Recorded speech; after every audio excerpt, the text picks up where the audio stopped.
मेरी आवाज और स्क्रीन क्लियर है आपको?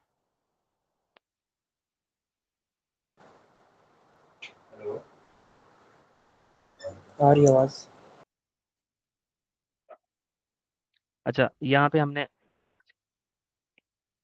हम पढ़ रहे थे मजीद कि हमारे पास जो नेक्स्ट आइटम दी हुई है ना, हमारे पास वो दिए हुए हैं, हमारे पास ऑपरेटिंग एक्सपेंसेस दिए हुए हैं हमारे पास।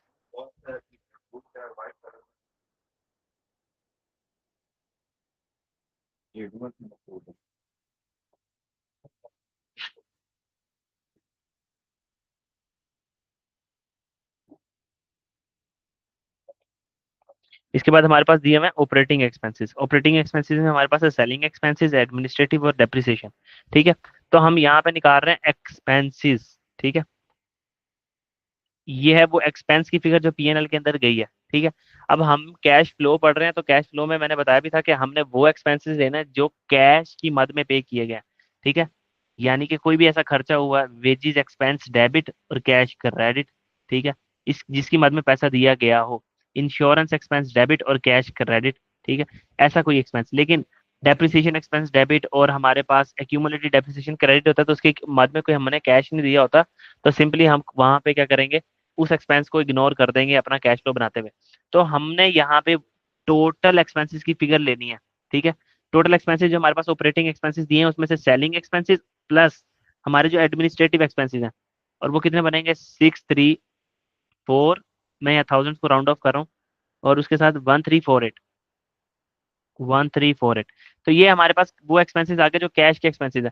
यहाँ पे कंसोलिडेटेड एक्सपेंस बनाने का मकसद ही यही था कि देखो, अगर मैं यहाँ पे अलग अलग लेजर बनाता, वेज पेबल का लेजर बनाता, तो लिखता ओपनिंग पेबल, क्लोजिंग पेबल। और जो पीएनएल के अंदर वेज की फिगर गई है और मैंने वेज के लिए जो पैसे पे किए हैं, वो मुझे अलग अलग पीएनएल के अंदर दिए हुए नहीं है। पीएनएल के अंदर वेज की मद में कितने पैसे गए हैं हमें नहीं पता। इसी तरीके से प्रीपेड इंश्योरेंस का लेजर बनाता, तो यहाँ पे हमारे पास जो पीएनएल में फिगर गई है प्रीपेड की मद में, और हमने जो कैश पे किया वो हमें अलग अलग नहीं पता। वहां उसने हमें इकट्ठा दिया हुआ है कि आपके ऑपरेटिंग एक्सपेंसेस के अंदर सेलिंग एक्सपेंसेस, एडमिनिस्ट्रेटिव एक्सपेंसेस और डेप्रिसिएशन एक्सपेंसेस ये हैं। तो हमने इसलिए एक टोटल लेजर बना लिया कि जो भी टोटल लेजर है ना, उसमें से तमाम लेजर, तमाम जो पेबल्स है ना, उनकी मद में जितने पैसे पे किए हैं वो यहाँ आ जाएगा, और जितने पैसे उनकी मद में हम पीएनएल में लेके गए हैं वो सारे यहाँ आ जाएंगे। तो यहाँ पे सिर्फ वही आइटम लेनी है जो एक तो सबसे पहले कैश एक्सपेंसेस हो। बात समझ आती है? तो हमने इनका टोटल कर लिया, ये हमारे पास बन जाएंगे।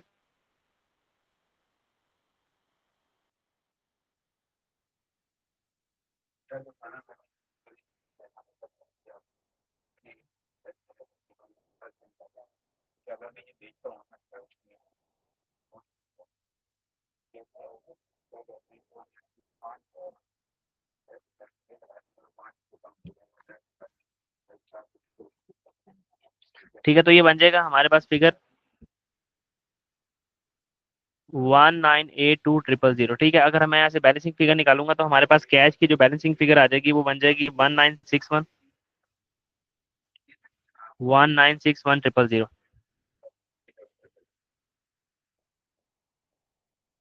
तो हम यहाँ आएंगे तो ये वो कैश पेड है जो हमने एक्सपेंसेस के लिए, ये वो कैश पेड फॉर एक्सपेंसेस हमारे पास यहाँ से निकला है। ठीक है, हमने एक्सपेंसेस के मद में कितना कैश पे किया है। ठीक है, 1961000 हम ये कर देंगे माइनस। ठीक है, उसके बाद हम अगली इन्फॉर्मेशन की तरफ चलते हैं कि हमारे पास डेप्रिसिएशन एक्सपेंस दिया हुआ है। तो डेप्रिसिएशन एक्सपेंस को हमने सिंपली क्या कर देना है, इग्नोर कर देना, क्योंकि हमने उसको एक्सपेंसेस के लेजर में तो लिया नहीं। उसके बाद हमारे पास नेक्स्ट आइटम क्या दी गई है,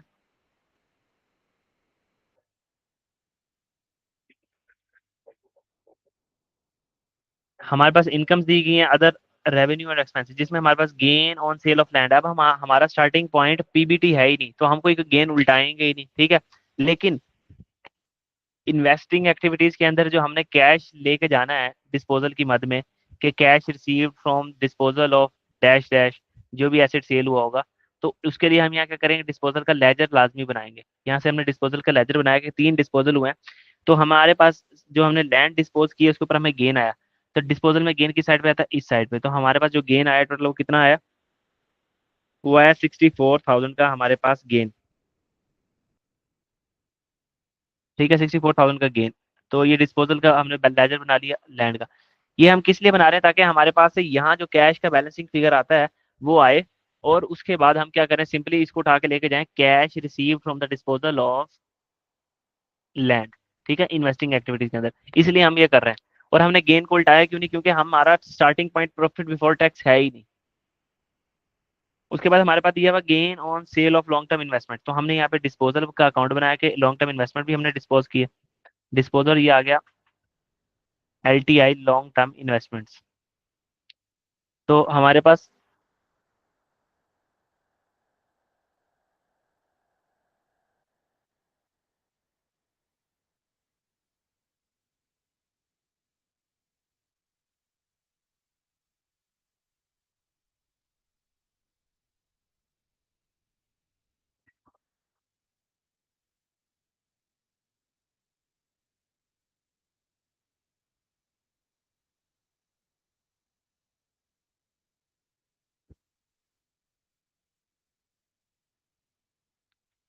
अच्छा, लॉन्ग टर्म इन्वेस्टमेंट्स, तो हमारे पास यहाँ पे डिस्पोजल पे गेन आया हुआ है लॉन्ग टर्म इन्वेस्टमेंट पे कितना, 32,000 का। तो हमने यहाँ आया और हमने यहाँ लिख दिया gain on long term investment पे 32,000 का हमारे पास गेन आ गया, ठीक है। उसके बाद हमारे पास लॉस आया हुआ इक्विपमेंट के ऊपर, तो डिस्पोजल का अकाउंट बनाया हमने यहाँ पे, ठीक है। और ये डिस्पोजल किस चीज़ का, इक्विपमेंट का डिस्पोजल है हमारे पास। तो इक्विपमेंट के डिस्पोजल का हमने यहाँ बनाया और इसके ऊपर हमारे पास लॉस आया हुआ है। तो लॉस PNL में यहाँ जाता है, ठीक है। डिस्पोजल का अकाउंट क्या हो रहा है, क्रेडिट, और लॉस क्या हो रहा है, डेबिट। और PNL जब भी डेबिट होता है किससे, एक्सपेंसिस से, और PNL क्रेडिट होता है, देखो PNL क्रेडिट हो रहा है इनकम से। तो ये हमने जाके लॉस लिख दिया, कितने का आया हुआ है हमारे पास, 15,000। और इस लॉस को हम वहां पे उल्टाएंगे क्यों नहीं, क्योंकि हमारा starting point profit before tax नहीं है। उसके बाद हमारी एडजस्टमेंट दी हुई है सबसे पहली, ठीक है। अभी हमने बैलेंस शीट और PNL की सारी आइटम को देख लिया अच्छे तरीके से, उसमें से कोई आइटम हमने मिस नहीं की। अब जो हमारे पास नेक्स्ट इन्फॉर्मेशन दी वगैरह, part of long term loan amounting to 1,000 was repaid by Mister Junaid from his personal account. अच्छा, उसने अपने पर्सनल अकाउंट से पे किया। तो हमने इसकी एंट्री पहले भी पढ़ी हुई थी, इसको दोबारा एक बार रिपीट कर देता हूँ कि वो ऐसे है कि वो बंदा पहले पैसा लेके आया होगा, तो हमने क्या किया होगा, कैश डेबिट बिजनेस में हुआ 1 लाख रुपए से। और ये समझ लो कि जैसे उसने कैपिटल क्रेडिट किया, 1 लाख रुपए का कैपिटल वो बंदा लेके आया,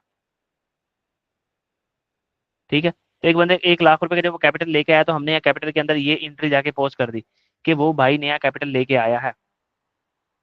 तो हमने लिख दिया यहाँ पे कैश डेबिट, और कैपिटल का अकाउंट 1 लाख रुपए से क्या हो गया, क्रेडिट, ठीक है। और इसको हमने फाइनेंसिंग एक्टिविटीज में लाके लिख भी देना कि न्यू कैपिटल इंजेक्टेड, ठीक है, वहां पे शो करवा देना। तो अभी मैं जाके वहाँ दिखाता हूँ। फिर उसके बाद क्योंकि उसने पे कर दिया है लॉन्ग अपने ही, पहले तो वो पैसे लेके आया, फिर उसने वहां का जो क्या नाम लेते हैं लॉन्ग टर्म लोन है उसको पे कर दिया। तो हम क्या करेंगे, लॉन्ग टर्म लोन के अकाउंट को क्या कर देंगे, डेबिट। लॉन्ग टर्म लोन हमारी एक लाइबिलिटी है, उसको डेबिट कर दिया हमने 1 लाख रुपए से।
फिर उसके बाद उसने लॉन्ग टर्म लोन पे कर दिया, तो हम कहेंगे लॉन्ग टर्म लोन डेबिट, और हमारे पास समझ लो कैपिटल हमारे पास से क्या हो गया, क्रेडिट, सिंपली, ठीक है। तो हमने एंट्री जाके सिंपली पे कर पोस्ट कर देनी है अपने पास,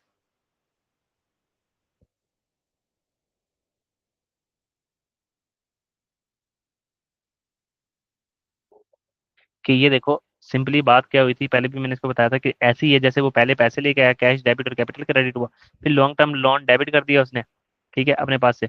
और ये जो कैश क्रेडिट करने के बजाय हमने कैपिटल को ही क्रेडिट कर दिया, ठीक है। यहाँ पे लॉन्ग टर्म लोन डेबिट, और यहाँ पे से कैश हो जाएगा कैश क्रेडिट, सॉरी, हम क्या कर देंगे, यहाँ से कैश क्रेडिट के यहाँ से पैसे चले गए। तो नेट में अगर हम एंट्री देखेंगे तो कैश डेबिट हुआ और कैश क्रेडिट हुआ, खत्म हो गया। तो लॉन्ग टर्म लोन डेबिट और कैपिटल क्रेडिट, तो लॉन्ग टर्म लोन को हमने यहाँ पे सिंपल एंट्री कर दी कि कैपिटल क्रेडिट हुआ, और लॉन्ग टर्म लोन वहां जाके हमने डेबिट कर दिया क्योंकि वो उसने अपने अकाउंट से ही पे कर दिया था। तो ये कहानी यहाँ तक समझ आ जाएगी आपको।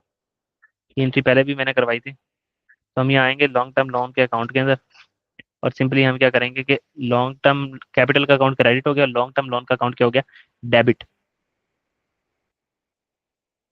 और यहाँ क्या आ जाएगा, कैपिटल। और वो कितने से आ जाएगा, 1 लाख रुपए से। ठीक है। उसके बाद जब हम एडजस्टमेंट नंबर सेकंड पढ़ने की तरफ जाते हैं, तो उसमें उसने बताया हुआ है,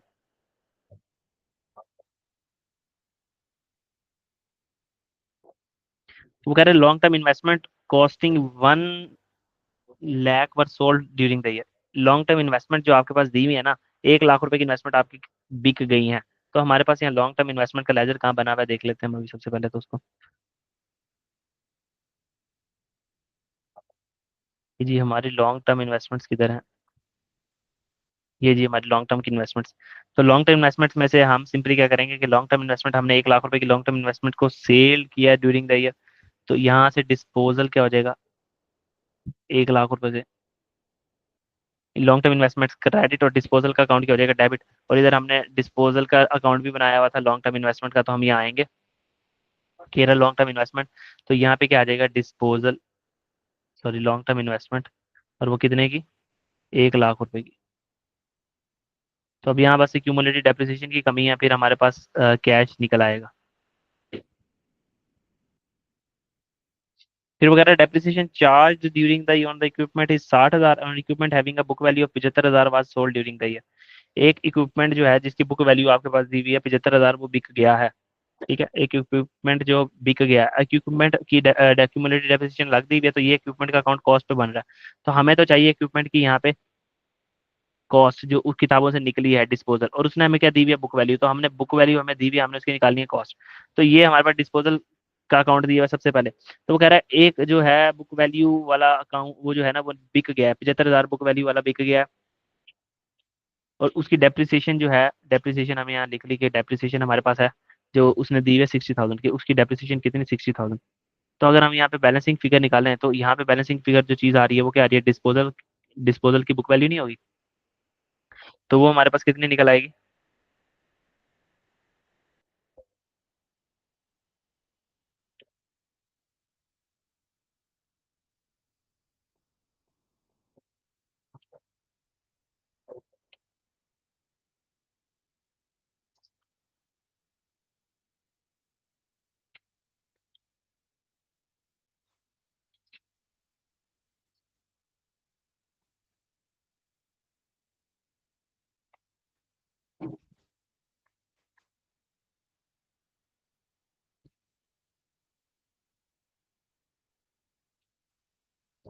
तो ये जो डिस्पोजल हुआ है इसकी ये एक्यूमुलेटेड डेप्रिसिएशन आ गई हमारे पास 30,000।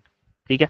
तो हमने फार्मूला पढ़ा हुआ है कि हमारे पास कॉस्ट में से अगर हम एक्यूमुलेटेड डेप्रिसिएशन को माइनस कर दें, तो हमारे पास आ जाती है बुक वैल्यू। अब हमारे सवाल के अंदर उसने दिया था बुक वैल्यू 75 है, और जो डिस्पोज हुआ है, ये डिस्पोज होने वाली की बुक वैल्यू 75 है, और जो डिस्पोज हुआ है उसकी एक्यूमुलेटेड डेप्रिसिएशन कितनी है, 30। ये हमने निकाल दी यहाँ से। इसके बाद हमारे पास से यहाँ क्या आ जाएगी, कॉस्ट, इक्विपमेंट की कॉस्ट जो हमारा डिस्पोज ऑफ हुआ है। तो ये हमारे पास कितनी बन जाएगी, वहां जाके 105। तो डिस्पोजल के अकाउंट में से यहाँ 105 आ जाएगी कॉस्ट। ठीक है। अब यहाँ डिस्पोजल का अकाउंट क्रेडिट हो जाएगा, तो हम यहाँ के लिख देंगे इक्विपमेंट, और ये कितना आ जाएगा, 1,05,000। और यहाँ पर हमारे पास एक्यूमुलेटेड डेप्रिसिएशन तो डिस्पोजल की आ गई सबसे पहले 30,000 जो हमने यहाँ पे निकाली है, यहाँ से हुआ। तो उसके बाद हमारे पास यहाँ कैश बैलेंसिंग फिगर आ जाएगा, और यही कैश हमें चाहिए था, cash received on disposal of equipment, और ये हमारे पास कितना आ गया।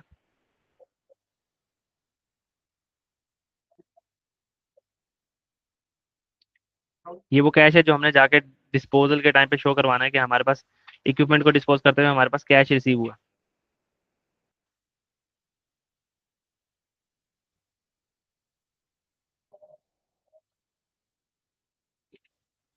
तो ये आ जाएगा टोटल 60,000।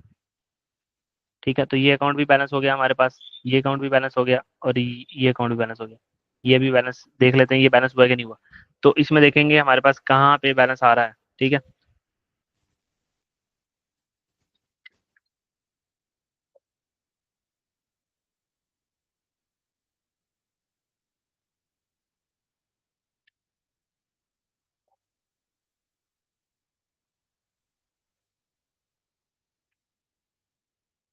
अगर हम यहाँ देखें तो हमारे पास यहाँ एडिशन में बैलेंस आ रहा है, तो हम सिंपली यहाँ आके लिख देंगे 1,55,000 रुपए की एडिशन। ठीक है। तो अब हमारे पास तीन चीजें जो हमने लिखनी थी। सबसे पहली चीज हमारे पास ये cash receive from the disposal of equipment, ये हम इन्वेस्टिंग एक्टिविटीज में लिखेंगे। और ये addition, cash paid for the addition in equipment. तो सबसे पहले हम ये चीजें आके लिख देते हैं। और ये क्यूमुलेटेड डेप्रिसिएशन का अकाउंट भी हमारे पास बैलेंस हो गया, ये भी बैलेंस हो गया, और ये तीन बैलेंस हो चुके हैं। इसके बाद हम ये आते हैं और इनको पोस्ट कर देते हैं।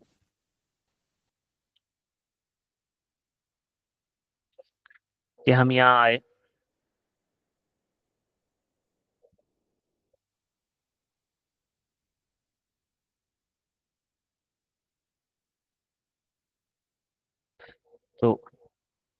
तो ये cash receive from equipment, equipment का जो हमने डिस्पोजल किया उसकी वजह से जो हमें कैश रिसीव हुआ है, तो वो हमारे पास कितना था?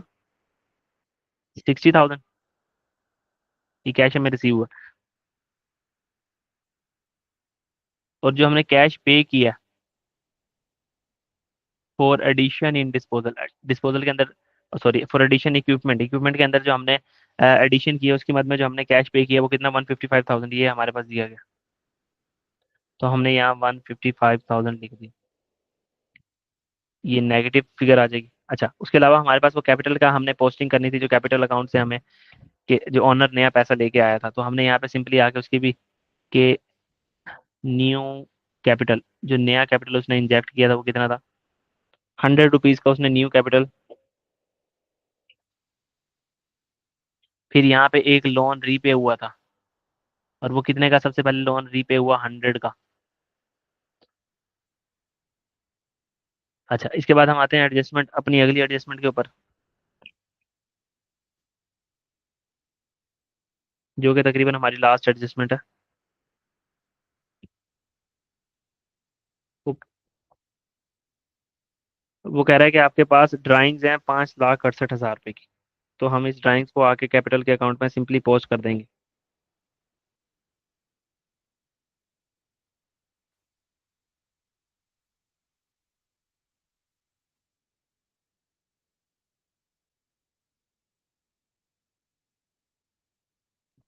तो ये हमारे पास कैपिटल का अकाउंट दिया गया। हम यहाँ आए और हमने यहाँ के ड्राइंग्स को पोस्ट कर दिया। अब बस लेजर्स को हमने फिलअप करते जाना और हमारा सवाल होता जाएगा।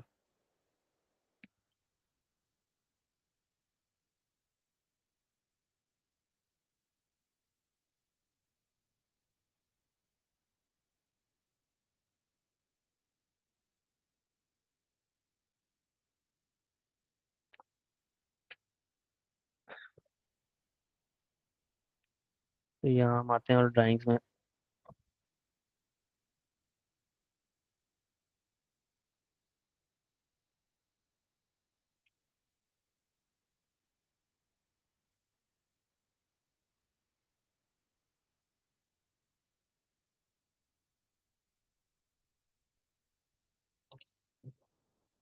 ये आ जाएगा 568,000, 568,000। तो अब हम इसको बैलेंस करेंगे तो हमारे पास वही पैट आ जाएगा जो हमारे पास 9,50,000 दिया हुआ था। तो 9,50,000, अब इसका करना कुछ भी नहीं है, ठीक है। क्योंकि ये ड्राइंग सी फिगर बस यहाँ से उठा के लेके जानी है और हमने वहां जाके लिख देनी है। जहाँ ऑपरेटिंग एक्टिविटीज के नीचे हम लिखते थे लेस डिविडेंड पेड, डिविडेंड की जगह ये क्या आ जाएगा? Drawings paid. ठीक है।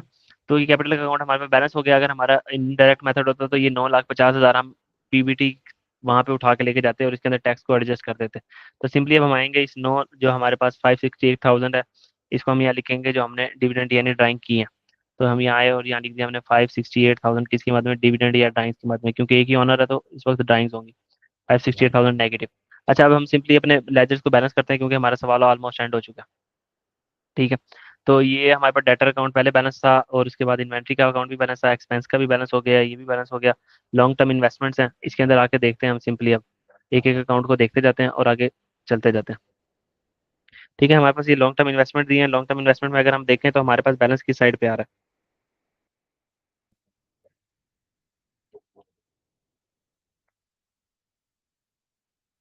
तो लॉन्ग टर्म इन्वेस्टमेंट पे अगर हम देखें तो हमारा जो बैलेंस है,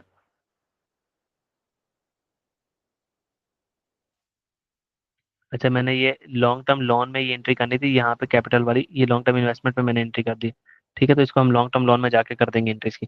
तो सिंपली लॉन्ग टर्म इन्वेस्टमेंट में अगर हम देखें तो हमारे पास यहाँ बैलेंस आ रहा है, और ये क्या होगा, addition in long term investment, और एडिशन हमारे पास कितने की आ रही है, 150 की, 150,000 की। तो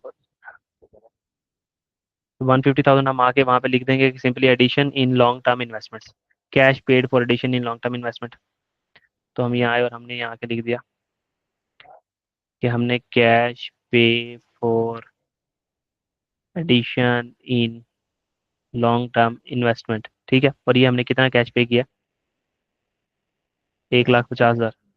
ये हमने पे किया, तो हमने यहाँ क्या कर दिया, इसको नेगेटिव शो कर दिया सिंपली। अब अगले अकाउंट की तरफ आते हैं हम। ठीक है, हमारे पास ये आ रहा है लैंड। ठीक है, तो लैंड के ऊपर हम सिंपली देखते हैं कि लैंड हमारा क्या हो रहा है यहाँ पे, 25 लाख से कहाँ चला गया, 18,10,000 पे।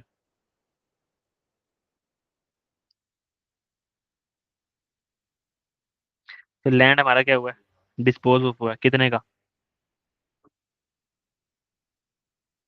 690,000 का। ठीक है, तो हमने डिस्पोजल ऑफ लैंड का भी हमने नहीं यहाँ पे टी अकाउंट बनाया हुआ था, तो हमने इसको यहाँ पे कहा कि ये बैलेंस हो गया। हम यहाँ आते हैं, तो ये डिस्पोजल ऑफ लैंड, तो वहां से 690 निकला और यहाँ पे आया। लैंड की क्यूमुलेटिव डेप्रिसिएशन तो कोई होती नहीं है। ठीक है, तो ये कुछ भी नहीं होगा, और यहाँ के आगे लैंड की कॉस्ट 690,000, तो यहाँ हमने 690,000 लिखा, और हमारे पास कैश जो है वो बैलेंसिंग फिगर आ जाएगा। और हमारे पास कैश कितना आएगा,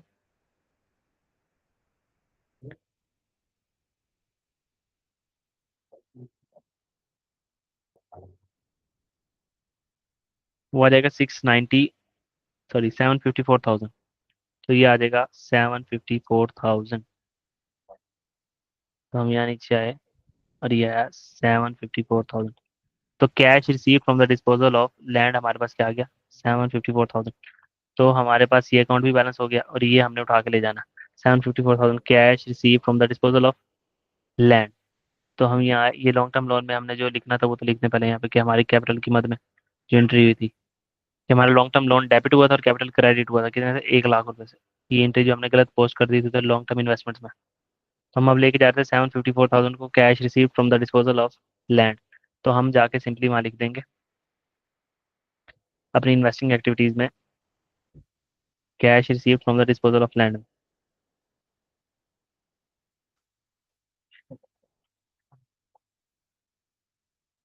हम यहाँ आएंगे और यहाँ के लिखेंगे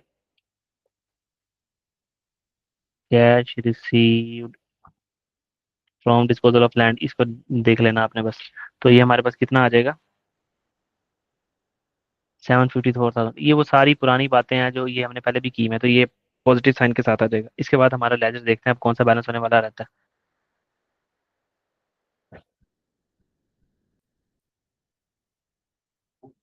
तो सिंपली हमारे पास कैपिटल हो गया, और ये लैंड का भी लेजर हो गया, और ये वाला लेजर भी हो गया। अच्छा, अब हमारे पास है जी बिल्डिंग। तो बिल्डिंग 23 लाख से बढ़ के 28 लाख पे चली गई है, तो हम देखते हैं कि हमारे बिल्डिंग के अकाउंट में क्या हुआ। बिल्डिंग के अकाउंट में हमारे पास एडिशन नजर आ रही है क्लियरली हमें।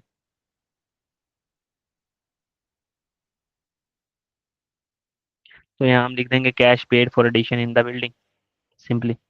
कि अगर मैं यहाँ देखूँ तो हमारे पास एडिशन हुई है कितने की, 5 लाख रुपए की एडिशन हुई है। तो ये हमारा अकाउंट भी बैलेंस हो गया। तो यहाँ आएंगे और हम क्या लिखेंगे, कैश पेड फॉर बिल्डिंग। क्या हमने बिल्डिंग को, नई बिल्डिंग में एडिशन करने के लिए कैश पे किया कितना, 5 लाख रुपए कैश पे किया, तो ये कितना आ जाएगा, नेगेटिव। तो 5 लाख रुपए आगे हमारे पास क्या आ गया, नेगेटिव। तो ये भी हो गया बैलेंस, और बिल्डिंग की क्यूमुलेटिव डेप्रिसिएशन आ रही है। तो बिल्डिंग की क्यूमुलेटिव डेप्रिसिएशन है, ओपनिंग यहाँ आ रहा है और क्लोजिंग, ओपनिंग क्लोजिंग के दरमियान यहाँ डिफरेंस आ रहा है, तो ये क्या होगा, depreciation expense for the year. तो ये कितना बनता है हमारे पास, ये बन जाएगा 170,000। ठीक है, तो मैंने पहले भी बताया था कि जो 3,20,000 हमने पीएनएल के अंदर, पीएनएल में जाके देखना हमारी डेप्रिसिएशन की फिगर आ रही होगी 3,20,000, जो हमने इग्नोर की थी। ठीक है, वो 3,20,000 का जो इम्पैक्ट है वो देखो यहाँ पे नेट हुआ पड़ा है, 1,70,000 यहाँ हुई हुई है, और एक और डेप्रिसिएशन ये एक्यूमुलेटेड डेप्रिसिएशन जो इक्विपमेंट किया ये 60,000 यहाँ आई हुई है, तो ये 170 और 60 कितना बन जाएगा, 320, इसका इम्पैक्ट खुद ब खुद वहाँ पे आया हुआ होगा, तो इसलिए वैसे भी हमने नॉन कैश एक्सपेंसेस को इग्नोर करना होता है। तो इसके साथ साथ हमारा ये अकाउंट भी क्या हो जाएगा, बैलेंस। और इसके अलावा हमारे पास अब रह गया सिर्फ लॉन्ग टर्म लोन का एक लेजर। तो ये लेजर हम यहाँ आते हैं और देखते हैं कि हमारा जो लॉन्ग टर्म लोन है इसका बैलेंस किस साइड पे आ रहा है। अच्छा, लॉन्ग टर्म इन्वेस्टमेंट का डिस्पोजल अकाउंट भी खुला हुआ है, लॉन्ग टर्म इन्वेस्टमेंट को हमने देखा। तो यहाँ पे लॉन्ग टर्म इन्वेस्टमेंट में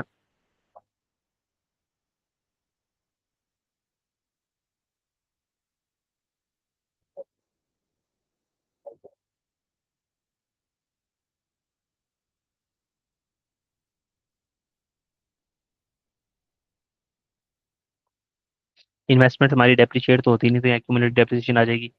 कुछ भी नहीं, तो ये 1 लाख रुपए की हमारी डिस्पोजल हुई थी, गेन आया उसके ऊपर 32,000 का। तो कैश बैलेंसिंग फिगर आ जाएगा कितना, 1,32,000। तो हमारे पास यहाँ कैश की फिगर कितनी आ जाएगी, 1,32,000, क्योंकि इन्वेस्टमेंट हमारी डेप्रिशिएट थोड़ी होती है। तो ये cash receive from the disposal of, क्या आया, cash receive from disposal of long term investment. एक तो हमने ये अमाउंट लेके जानी है, प्लस यहाँ लिख लेना है हमने, इसको यहाँ लिख लेते हैं ताकि हम इसको वहां से कॉपी पेस्ट करेंगे। Cash receive from disposal of long term investment, और ये हमने कितनी अमाउंट लेके जानी है, 1,32,000, ये हमने यहाँ लिख ली, और इसको हमने फाइनेंसिंग एक्टिविटीज में लेके जाना है, तो हम इसको ले जाएंगे अभी।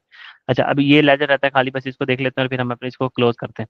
तो लॉन्ग टर्म हमारे पास लोन दिया हुआ है, लॉन्ग टर्म लोन का बैलेंस अगर हम देखें हमारे पास किस साइड पे आ रहा है।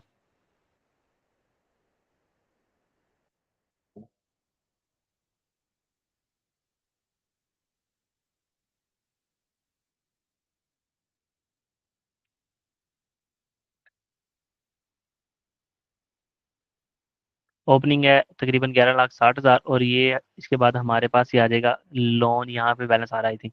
तो यहाँ पे क्या आएगा कि हमने मजीद लोन लिया होगा। तो यहाँ पे कौन सी फिगर आती है, कैश डेबिट और लोन पेबल क्रेडिट। तो यहाँ पे बैलेंसिंग फिगर कितना आ रहा है।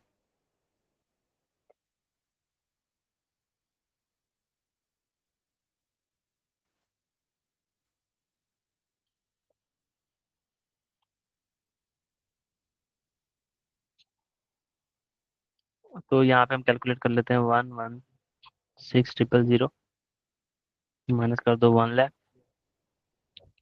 माइनस 985,000,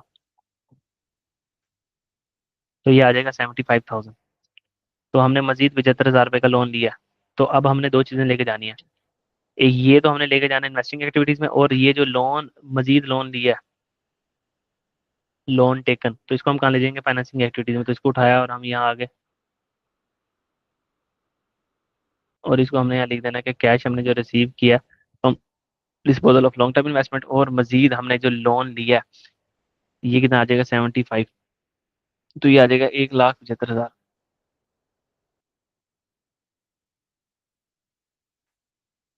ये तो वो लोन था ना जो हमने फॉर एग्जांपल क्या किया था, इसको हमने, एक सेकेंड,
तो ये हमारा लोन रीपे हुआ था, तो बैलेंसिंग फिगर यहाँ आ रहा था, तो हम कहेंगे लॉन्ग टर्म लोन डेबिट, और कैश हमारे पास है क्या हो जाएगा, क्रेडिट।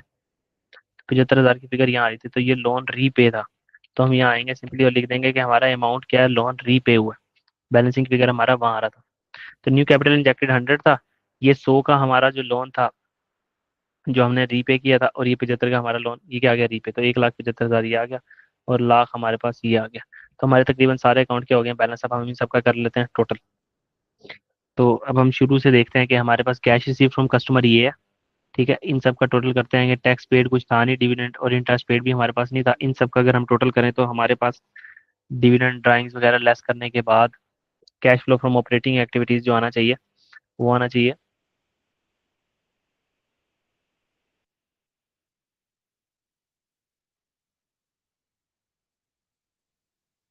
-47। ठीक है, ये आ गया आपका cash flow from operating activities कितना, -47। ये ऑपरेटिंग एक्टिविटीज आ गया, सॉरी माइनस नहीं, ये +47 आना चाहिए। तो ये आ गया हमारे पास cash flow from operating activities. इन सबको हमने इसको प्लस किया, इन दो को माइनस किया, उसके बाद हमारे आ गया cash flow from investing activities. इसमें हमारे पास सबसे पहले तो है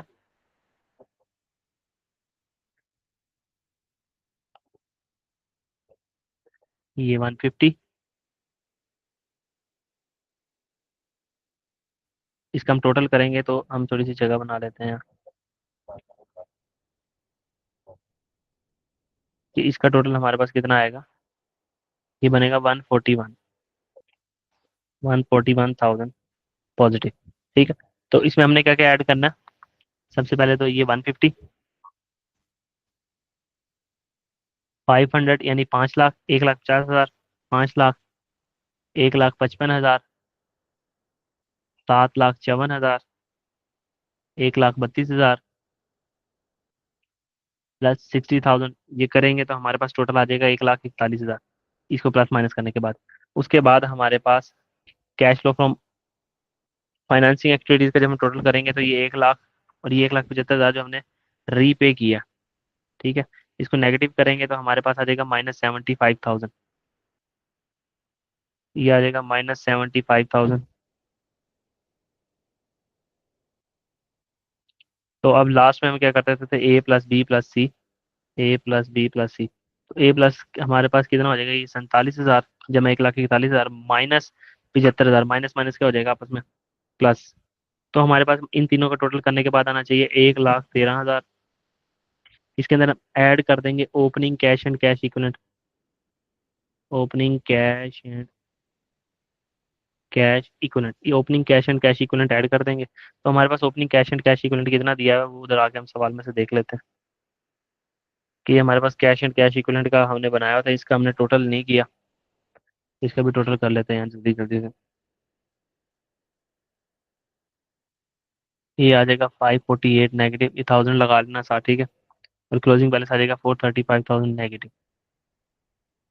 तो इसमें ऐड करेंगे opening cash and cash equivalent हमारे पास कितना, 548,000 नेगेटिव।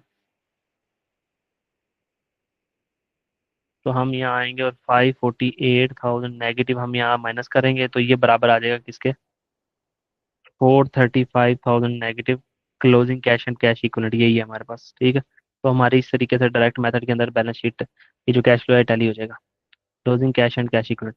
अच्छा, अब हमने एक इसका क्विक रिकैप ले लेते हैं। हमने इसमें क्या करना होता है, सिंपली हमने डायरेक्ट मेथड के अंदर जो वर्किंग कैपिटल आइटम्स है ना उनका हमने उनका भी लेजर बनाना होता है। उनमें किस किस चीज़ का लेजर बनाना होता है, हमने डेटर का लेजर बनाना होता है, इन्वेंट्री का और एक्सपेंसेस का लेजर बनाना होता है, कंसोलिडेटेड। एक्सपेंसेस का कंसोलिडेटेड लेजर हमने यहाँ पे क्यों बनाया, क्योंकि हमारे पास P&L के अंदर ऑपरेटिंग एक्सपेंसेस के हेड में सिर्फ आ रहे थे खर्चे सेलिंग एडमिन वगैरह के।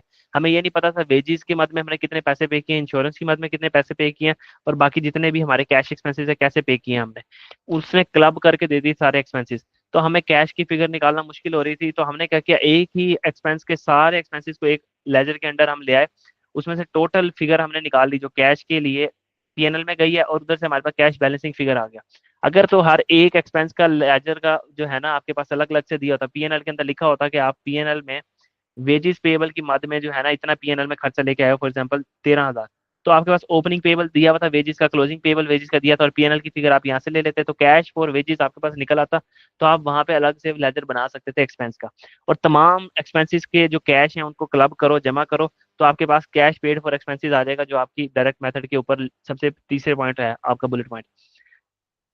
तो इस तरीके से भी कर सकते थे, क्योंकि अब ये सारा डाटा एक साथ दिया था, तो हम इस तरीके से भी कर सकते हैं। ठीक है, फिर हमने बाकी सारी आइटम्स जो हैं हमारी बैलेंस शीट की उनके जो हैं ओपनिंग क्लोजेस के डिफरेंसेस वगैरह लेके हमने उनके लेजर बनाए, जिस तरीके से हम पहले करते थे। कैश एंड कैश इक्विवेलेंट को देखा, और हमने बाकी सारे के कैरी डाउन निकाले, और हमने ये देखा कि cash paid for addition in assets कितना है हमारे पास, कैश रिसीव फ्रॉम डिस्पोजल्स कितना है, ठीक है, कैश की मद में हमारे पास लोन की मद में कोई पैसा आया है, हमने कोई लोन रीपे किया, कोई नया कैपिटल इंजेक्ट हुआ है, ये सब कुछ देख के हमने अपनी डायरेक्ट मेथड से हमने अपना कैश फ्लो बना दिया। तो इसमें हमारे पास तीन मेन पॉइंट सिंपल यही कि हमने निकालना कैश रिसीव फ्रॉम कस्टमर, और वो कहाँ से निकलेगा, डेटर। उसमें हमने नॉर्मल बैलेंसेस सोचना है कि हमारे नॉर्मल क्या आते हैं, ओपनिंग क्लोजिंग सेल और कैश, ये नॉर्मल चीजें हैं। अब नॉर्मल चीजें अगर सवाल बताए तो आपने लिखनी है, वरना उसकी तरफ नहीं जाना। इसी तरीके से इन्वेंट्री के लेजर के अंदर ओपनिंग इन्वेंट्री क्लोजिंग इन्वेंट्री, इधर क्या आ जाएगा आपके पास, क्रेडिटर और कॉस्ट ऑफ सेल। इसी तरह एक्सपेंसेस के लेजर में ओपनिंग पेबल भी हो सकता है, क्लोजिंग पेबल भी हो सकता है, ओपनिंग प्रीपेड क्लोजिंग प्रीपेड भी हो सकता है। और एक्सपेंस के लेजर में एक्सपेंस क्या आता है, expense debit cash credit, expense debit हो रहा है तो क्रेडिट साइड पे आएगा, और कैश की फिगर कहाँ आएगी, क्रेडिट डेबिट साइड पे। ठीक है, तो इस तरीके से आपने पूरा का पूरा सवाल आपने सॉल्व कर लेना। अब इसमें जो मेन बात रह गई है ना, लास्ट कंसेप्ट वाली करने वाली, वो ये देख लेते हैं हम।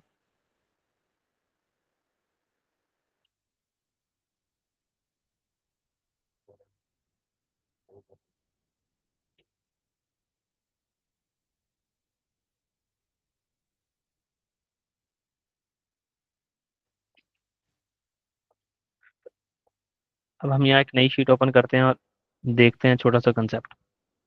और वो छोटा सा कंसेप्ट ये है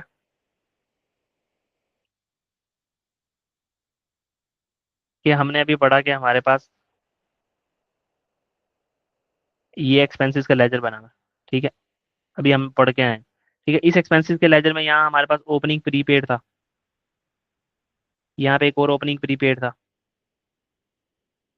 ठीक है, यहाँ हमारे पास ओपनिंग पेबल था, और यहाँ फिर हमारे पास ओपनिंग पेबल था। इसी तरीके से हमारे पास यहाँ क्लोजिंग पेबल थे, यहाँ क्लोजिंग प्रीपेड थे हमारे पास, ठीक है।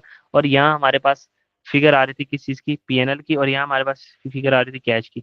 अब हमने सिर्फ क्या किया था, हमने यहाँ पे सिर्फ वो पीएनएल के खर्चे लिए थे जो कैश में थे, डेप्रिसिएशन को हमने नहीं लिया था। अब वो आपको सवाल के अंदर बात टाइम ये कह सकता है कि आपके यहाँ पे ये सारे एक्सपेंसेस कौन से थे, ऑपरेटिंग एक्सपेंसेस, ऑपरेशंस के एक्सपेंसेस जो पीएनएल के अंदर गए हैं। ऑपरेशन एक्सपेंस का टोटल हम यहाँ लेके आए थे विदाउट, जिसके अंदर डेप्रिसिएशन शामिल नहीं थी। वो आपको बात टाइम पता क्या कह सकता है, वो आप कह सकता है कि आपके जो ऑपरेटिंग एक्सपेंसेस यानी जो पीएनएल की फिगर है ना, इसके अंदर आपके पास 230 रुपए की डेप्रिसिएशन शामिल है। मतलब आप यहाँ पे पहले आप यहाँ क्या लेके आए थे, आप तो यहाँ लेके आए थे 1982, आप ये ना लेके आओ, आप वहां से डायरेक्ट जो फिगर है ना 2212 आप ले आते, यानी इसके अंदर डेप्रिसिएशन की फिगर भी शामिल होती।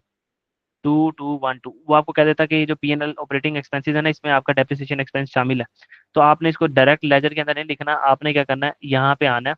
सबसे पहले आपने कहना है इसके अंदर एक नॉन कैश एक्सपेंस शामिल है, तो इसको सही करने वाला है ये। तो इसको हम यहाँ से पकड़ेंगे, इसको यहाँ लेके आएंगे 2212, हम इसमें से कहेंगे 320 की हमारे पास डेप्रिसिएशन थी, इसको हम यहाँ से माइनस करेंगे। तो अब हमारे पास जो कैश एक्सपेंस है ना, उसको हमने क्या करना है, 1982, ये आ गया हमारे पास कैश एक्सपेंस जो हम पीएनएल के अंदर लेके गए थे। तो हम ये ऐसे लिखेंगे यहाँ पे। ठीक है, तो कभी आपको कह सकता है कि आपके ऑपरेटिंग एक्सपेंसेस के अंदर एक non cash expense depreciation expense पड़ा हुआ है, ठीक है, और इसके अलावा कोई और एक्सपेंस रिवैल्यूएशन लॉस पड़ा हुआ है, ठीक है, कोई इंटरेस्ट ऐसा पड़ा हुआ है जो अनवाइंडिंग ऑफ इंटरेस्ट है वो पड़ा हुआ है। तो उसमें आपने क्या करना है कि आपने उसके टोटल को पकड़ना है सबसे पहले, और उसके अंदर से जो एडजस्टमेंट करनी है ना नॉन कैश की, वो कर लेनी है। यानी कि आपने क्या करना है, कभी कभार वो कह सकता है कि आपके ऑपरेटिंग एक्सपेंसेस के अंदर एक नॉन कैश आइटम पड़ी हुई है, तो आप कहोगे कि ऑपरेटिंग एक्सपेंस जो है ना, उसमें से हम माइनस करेंगे सबसे पहले non cash items, non cash item को माइनस करके फिर जो एडजस्टेड ऑपरेटिंग एक्सपेंस का बैलेंस होगा ना, वो हम कहाँ लेके जाएंगे, यहाँ। तो एक और बात, आपको देखा कि हमारे पास सेल दी हुई थी, कॉस्ट ऑफ सेल दी हुई थी, और वो हम डेटर के लेजर में गए लेके गए, इन्वेंट्री के लेजर में लेके गए, क्रेडिटर के लेजर में लेके गए, वो सारी चीजें। तो डायरेक्ट मेथड का सवाल तभी आ सकता है जब वो आपको पूरी एक इनकम स्टेटमेंट दे, ठीक है, उसके साथ आपको बैलेंस शीट बना के दे। तो कभी भी डायरेक्ट जो इनडायरेक्ट मेथड का सवाल है ना, वो बहुत कम डाटा के साथ भी हो जाता है, और हर सवाल इनडायरेक्ट मेथड के साथ हो जा सकता है। लेकिन जो कोई कोई सवाल होता है जो डायरेक्ट मेथड के साथ होता है, अगर डायरेक्ट मेथड के लिए शर्त ये है कि उसने आपको पूरी पीएनएल बना के दिया हो उस साल का, क्योंकि आपने वहां से sales, cost of sales, operating expenses वगैरह, इन सारी चीजों की क्या लेनी होती है, फिगर। अच्छा, और अगर ऐसा हो कि जैसे हमने यहाँ इन्वेंट्री का लेजर पढ़ा था, वो कह दे कि यहाँ इन्वेंट्री के लेजर में हमें हमें पता है कि यहाँ हमारे पास आ रही है ओपनिंग इन्वेंट्री, यहाँ हमारे पास आ रही थी कैरी डाउन क्लोजिंग इन्वेंट्री, यहाँ आ रही थी हमारे पास कॉस्ट ऑफ सेल, यहाँ हमारा था क्रेडिट, ठीक है। तो अब वो आपको ये भी कह सकता है, आपको पता है कि अक्सर बाज कंपनीज की पॉलिसी ऐसी होती है कि वो फैक्ट्री की जो मशीनरी है ना, या फैक्ट्री की जो बिल्डिंग है, उसकी डेप्रिसिएशन को कॉस्ट ऑफ सेल में चार्ज कर रही होती है। तो वो आपको नीचे लिख के बता सकता है कि इस कॉस्ट ऑफ सेल के अंदर ना एक नॉन कैश आइटम पड़ी हुई है, नॉन कैश एक्सपेंस पड़ा हुआ है, ठीक है। तो हम क्या कहेंगे कि इस कॉस्ट ऑफ सेल के अंदर वो पड़ा नहीं होना चाहिए, क्योंकि अगर ये वो एक्सपेंस यहाँ शामिल हो गया, तो उस उससे सारी फिगर जो है ये क्रेडिटर की फिगर गलत निकलेगी। मिसाल के तौर पे सारी की सारी कॉस्ट ऑफ सेल है 100 रुपए की, लेकिन इसके अंदर 10 रुपए की डेप्रिसिएशन शामिल है, तो वो 10 इसके अंदर पड़ी हुई है। अगर मैंने यहाँ 10 100 का 100 ये लिख दिया, अब मैं यहाँ कोई बैलेंस रिज्यूम कर लेता हूँ, ये हो गया 200 और ये हमारे पास दिया हुआ है 400। ठीक है, तो अगर मैं यही कॉस्ट ऑफ सेल ले गया जिसके अंदर डेप्रिसिएशन शामिल है, तो यहाँ से जो क्रेडिटर की फिगर है वो गलत निकलेगी। वो कितनी निकलेगी यहाँ से हमारे पास? 300। वो 300 फिगर निकलेगी और हमारे पास जो पेएबल का लेजर है वो पेएबल के लेजर में यहाँ आ जाएगी। ठीक है, जहाँ हमने पढ़ा था क्रेडिटर के लेजर में, वो यहाँ आएगी, तो यहाँ से कैश की फिगर निकलेगी। ये वो कैश था जो कैश पे टू सप्लायर था। तो इसका मतलब अगर हमने कॉस्ट ऑफ सेल के अंदर डेप्रिसिएशन पड़ी रहने दी तो ये हमारे क्रेडिटर की फिगर को खराब करेगी, और वो फिगर पेएबल के लेजर में जाएगी, उससे जो कैश का बैलेंस पेड टू सप्लायर है वो भी गलत निकलेगा। तो इसको भी हमने यहाँ पे एडजस्ट करना है। हालांकि यहाँ पे 100 नहीं आनी चाहिए थी, यहाँ आनी चाहिए थी 90। अगर हम डेप्रिसिएशन हटा देते तो फिर यहाँ हमारे पास जो बैलेंसिंग फिगर आता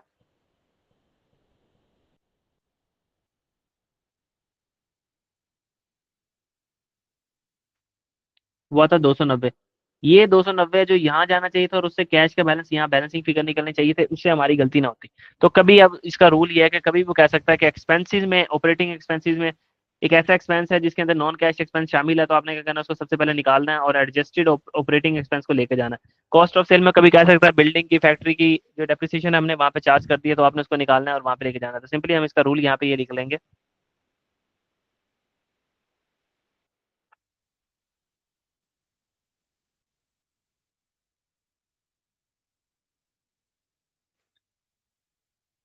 हम यहाँ नीचे आएंगे और इसका रूल लिख लेंगे कि अगर हमारे ऑपरेटिंग एक्सपेंस के अंदर, ये ऑपरेटिंग एक्सपेंस कौन सा होगा, एज पर क्वेश्चन, क्वेश्चन के अंदर जो दिया हुआ है, ठीक है, इसमें से हम नॉन कैश आइटम को माइनस कर देंगे।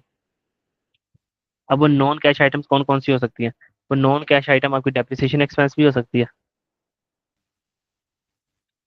वो कह सकता है कि लॉस ऑन डिस्पोजल इसके अंदर पड़ा हुआ है, तो हमने कहा ये भी एक नॉन कैश आइटम है। Bad debt expense, bad debt expense की मद में आप कोई पैसा पे नहीं करते। Bad debt expense debit receivable credit entry करते होते हैं ना, तो वो भी एक नॉन कैश एक्सपेंस है। फिर इम्पेयरमेंट लॉस इसके अंदर पड़ा हुआ है, वो कह सकता है। फिर वो आपको कह सकता है कि यहाँ पे कोई फेयर वैल्यू लॉस पड़ा हुआ है। तो इस कैश नॉन कैश आइटम जो है नॉन कैश एक्सपेंस, इसमें से हमने क्या कर देना, एक्सपेंस आइटम से चला जाए नॉन कैश एक्सपेंस, ये सारे क्या एक्सपेंसेस, ये नॉन कैश एक्सपेंस हमने इसमें से माइनस करना है। और उसके बाद जो हमारे पास एडजस्टेड ऑपरेटिंग एक्सपेंसेस आएंगे ना, वो हमने अपनी एक्सपेंस के लेजर के अंदर यहाँ पीएनएल में लिखना है जाके। ठीक है, या फिर अगर वो हमारे पास कहे कि आपके पास कॉस्ट ऑफ सेल ये दी हुई है एज पर क्वेश्चन, ठीक है, एज पर क्वेश्चन, तो उसमें से आपने माइनस कर देनी है नॉन कैश एक्सपेंसेस। तो नॉन कैश एक्सपेंसेस में कौन कौन से एक्सपेंसेस, ये डेप्रिसिएशन किसकी, फैक्ट्री की, बिल्डिंग की आई हुई है, लॉस ऑन आया हुआ है, लॉस भी लास्ट टाइम वो चार्ज कर देते हैं कॉस्ट ऑफ सेल के अंदर, फैक्ट्री या बिल्डिंग उसकी मशीन का, बैड डेट एक्सपेंस वगैरह, ये अगर सारी चीजें इसके अंदर शामिल है नॉन कैश एक्सपेंस, तो उसमें से माइनस कर देना। और हमारे पास जो एडजस्टेड कॉस्ट ऑफ सेल है वो हम कहाँ लेके जाएंगे, ये इन्वेंट्री का ये लेजर बना के हम कॉस्ट ऑफ सेल। ठीक है, तो ये डायरेक्ट मेथड मेरी तरफ से यहाँ से खत्म होता है। बाकी अगर कोई सवाल हो तो आप मुझसे पूछ लीजिएगा।